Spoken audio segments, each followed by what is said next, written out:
Maxus T90 EV.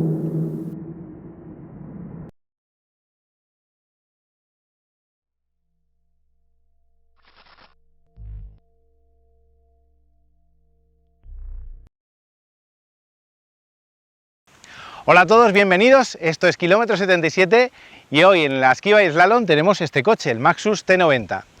Es un pick-up, mide 5,37 metros de longitud, hasta ahí todo normal, pero tiene una peculiaridad y es que es eléctrico. Es una rareza porque bueno, en España no hay ningún otro modelo de estas características, que sea pick-up y eléctrico. Os cuento un poco, tiene solo un motor de 177 caballos que mueve las ruedas traseras. No hay tracción de ningún tipo adicional, no se puede poner tracción total, es solo tracción trasera. La batería entre los dos ejes de ruedas, como es habitual, casi 89 kWh de capacidad bruta, útiles son unos pocos menos, y que según Maxus da para 330 km de autonomía. Luego ya sabéis que esos son algunos menos en condiciones de circulación reales. Más cosas, las llantas, combinación de llantas y neumáticos solo hay una, porque solo hay una versión de este coche. Medidas 245, 65, 17 y en este caso la marca y modelo son unas GT 4x4 HT 152. Y ahora me imagino que tendréis curiosidad por ver qué tal lo hace en la Esquiva del Slalom, así que si me acompañáis lo vemos en un momento. Como os he comentado, el Maxus no tiene rivales en el mercado español, pero tampoco en el europeo y apenas en todo el mundo. La combinación de una carrocería de tipo pick-up con un motor eléctrico es, a día de hoy, una rareza que solo han llevado adelante un reducido número de fabricantes, como Ford con el F-150 Lightning, Hammer con el EV Pickup, Rivian con el R1T o Tesla con el Cybertruck, entre otros pocos. La mayoría de ellos, por cierto, no se venden en nuestro país, al menos de momento. El que sí llegará dentro de unos meses es el Ford Ranger Plug-in Hybrid, un modelo que, como su nombre da a entender, solo es híbrido enchufable, no un eléctrico puro. Sea como fuere, tanto a ese Ranger como al Maxus les corresponde el mismo distintivo medioambiental, el cero emisiones. El motor de este T90 EV, como os he avanzado en la descripción del coche, desarrolla 177 caballos y mueve exclusivamente las ruedas posteriores. No hay posibilidad de pedir un sistema de tracción total de ningún tipo y, por lo tanto, las capacidades todoterreno de este modelo son limitadas. También conviene tener cuidado al circular por vías sin asfaltar porque el propio motor, que va unido al diferencial posterior, limita mucho la altura libre al suelo y está muy expuesto a llevarse golpes. En otros mercados, no el español, el Maxus T90 está disponible con motores diésel de 163 o 218 caballos y, aquí sí, asociados a un sistema de tracción total con reductora. Una combinación mucho más convencional para una pick-up y con numerosas alternativas como los Ford Ranger, Ineos Grenadier Quartermaster, Isuzu D-Max, Toyota Hilux o Volkswagen Amarok, entre otros.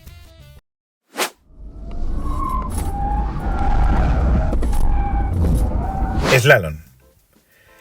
En esta ocasión, como en otras pasadas, hicimos la maniobra dos probadores, algo que consideramos muy positivo de cara a conocer las reacciones del coche desde puntos de vista diferentes. La salida desde parado del T90 EV no es fulgurante. El motor es voluntarioso, pero tiene que mover una masa de casi 2.400 kilos, que no es poco. Entre los conos el coche se mueve con poca agilidad, si bien lo hace a una velocidad más o menos constante y sin que el control de estabilidad actúe de manera muy intrusiva. Tampoco el balanceo de la carrocería es demasiado acusado. El cambio de sentido se da sin mayores contratiempos y la vuelta transcurre con normalidad. Con el segundo conductor al volante las reacciones fueron muy parecidas. Lentitud ante los cambios de apoyo, velocidad de avance bastante homogénea y un control de estabilidad que actúa con discreción.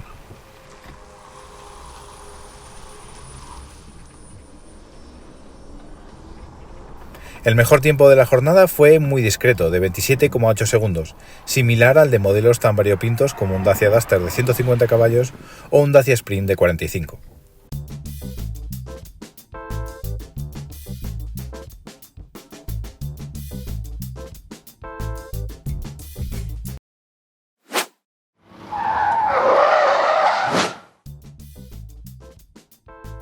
Esquiva. La primera de las pasadas en este ejercicio fue a 79 km por hora, no a los 77 que tenemos fijados como objetivo. Y no fue buena, pero el T90 EV no lo hizo nada mal. Poco balanceo de la carrocería, movimientos lentos pero seguros y un deslizamiento suave de las ruedas. Bueno, pues la primera pasada no ha sido buena, he derribado un cono y además no he podido encarar el último tramo porque había mucho subviraje. Las reacciones En principio no me ha parecido que fueran muy delicadas, desliza con suavidad. Vamos a intentarlo a otras velocidades menores, porque a esa velocidad yo creo que no va a entrar. Así que bueno, ahora os contamos qué tal lo hace. Efectivamente, la mejor pasada fue a menos velocidad, a 73 km por hora concretamente. Puede parecer una cifra baja, pero en realidad es superior a la de todos los pick-up que hemos probado hasta la fecha. Los Mitsubishi L200, Mercedes-Benz Clase X, Toyota Hilux o Ford Ranger, todos ellos en el entorno de los 70 km por hora o incluso un poco menos. Pero dejando de lado las cifras, que como hemos comentado en repetidas ocasiones no es el aspecto que más valoramos en este ejercicio, más llamativas aún fueron sus reacciones. Sin recurrir a un control de estabilidad muy restrictivo, el T90 EV responde muy bien a las órdenes sobre el volante y tiene unos movimientos contenidos y suaves de la carrocería. En esta y en otras pasadas, lo que sí percibimos fue un ligero sobreviraje a la salida del segundo tramo de conos que, no obstante, las ayudas electrónicas atajaban rápido y de manera efectiva, sin necesidad de que el conductor tuviera que hacer algún contravolante.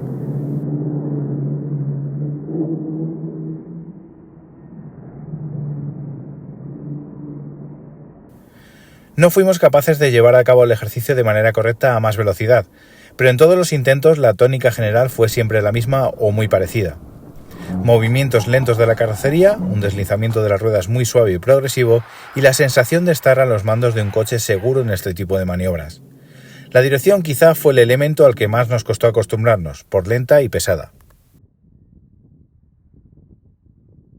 Pues ya habéis visto los resultados. He de reconocer que inicialmente pensaba que le iba a hacer algo peor porque para cogerle el tacto al coche es un poco complicado, es un coche pesado, es un coche poco ágil, pero una vez hemos cogido las reacciones del coche lo ha hecho francamente bien, no lo ha hecho muy distinto a otros pick-up a pesar del incremento de peso que suponen las baterías. En la esquiva incluso la velocidad ha sido bastante buena, de hecho ha estado parecida a la de algunos turismos. Y en el slalom, a pesar de esa lentitud de reacciones que hemos comentado, lo hace de manera más o menos fluida y sin que el control de estabilidad, que esto es importante, actúe de manera muy intensa. En resumen, resultados francamente buenos para un coche que ya os digo, es pesado, es grande, es lento de reacciones, pero que reacciona con seguridad. Si os ha gustado, pues nada, nos vemos en el próximo vídeo. ¡Hasta pronto! Estos han sido los resultados en la esquiva y el slalom, pero si queréis saber más detalles sobre este Maxus T90 EV, os recomendamos que os paséis por nuestra web, kilometro77.com. Ahí hemos publicado una extensa y detallada prueba en la que comentamos todos los aspectos relativos a su habitáculo, la conducción en carretera, la autonomía y la recarga. También, como es habitual, hemos publicado sus prestaciones y unas nutridas galerías de imágenes con fotos hechas por nuestros fotógrafos. Esperamos que os haya gustado. Un saludo y hasta el próximo vídeo.